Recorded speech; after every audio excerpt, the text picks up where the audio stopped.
Iranian students holding some 60 American embassy employees hostage at the embassy compound in Tehran today. This is Robert Costa. If you ask many Americans about Iran, they recall 1979. It was a dramatic year, with a revolution, a U.S. hostage crisis, and an embattled president. The United States of America is breaking diplomatic relations with the government of Iran. The tensions of that time have since been seared into our collective memory, sometimes by Hollywood.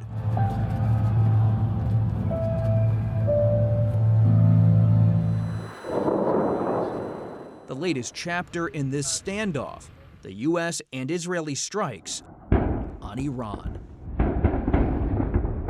So far, the attacks have led to the death of Iran's supreme leader and have turned the Middle East into a battlefield. Amid the carnage, questions linger. Well, most of the people we had in mind are dead. For President Trump, who ordered the strikes, and for Iran. From what you can track inside Iran, how are they responding to the U.S. and Israeli attacks? Well, the response has been bifurcated. You saw people coming out, honking their horns, dancing in the street, but you also saw millions turn out to mourn the death of the supreme leader. So we're at an unpredictable juncture. Totally. Robin Wright is a longtime writer for The New Yorker who has deeply covered Iran for decades and is one of the few American journalists to meet the recently killed Ayatollah Ali Khamenei, who was a key figure in the revolution. Do the Iranian people want to maintain the revolutionary fervor of 1979 or not? I think 80% of the population probably have questions or don't. 80%, yeah. So most people? Most people don't like theocratic rule. They don't like the loss of personal freedoms. Iran is one of the most highly educated populations in the world. They're really well connected with the outside world. 2 women have won the Nobel Peace Prize. 5 filmmakers have won awards at Cannes since the revolution. This is still a very vibrant culture, and most people don't want to think about politics or be burdened by politics.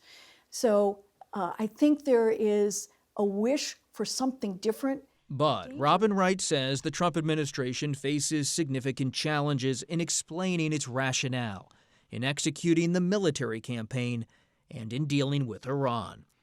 President Trump has told me in recent days he believes there could be a diplomatic solution, but it is so far unclear who will lead Iran or who could cut a deal with the U.S.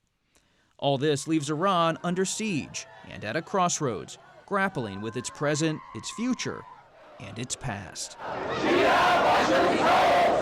While the 1979 revolution is well remembered, antagonism toward the U.S. dates back to a 1953 CIA-backed coup of Iran's democratically elected government.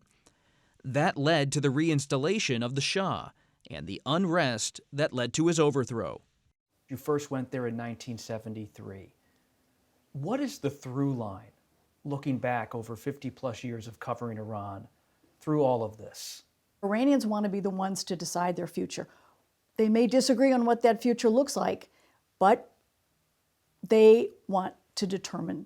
And so that's the through line. When you look at, it's not just the 47 years of the revolution, it's really the past 126 years of what it's tried to do. Long before the Shah and the Islamic Republic, Iran was a place with ancient influence. Persia was the first great empire in the world, and Cyrus the Great, the first great emperor anywhere in the world, bringing together parts of 3 continents, freed the Jews of Babylon, was all for the support of minorities, was the first one to say power is based, if legitimate, only on the will of the people. For The New Yorker's Robin Wright, the will of the people has always been part of Iran's story, then and now. What are we missing about what could happen here, inside Iran?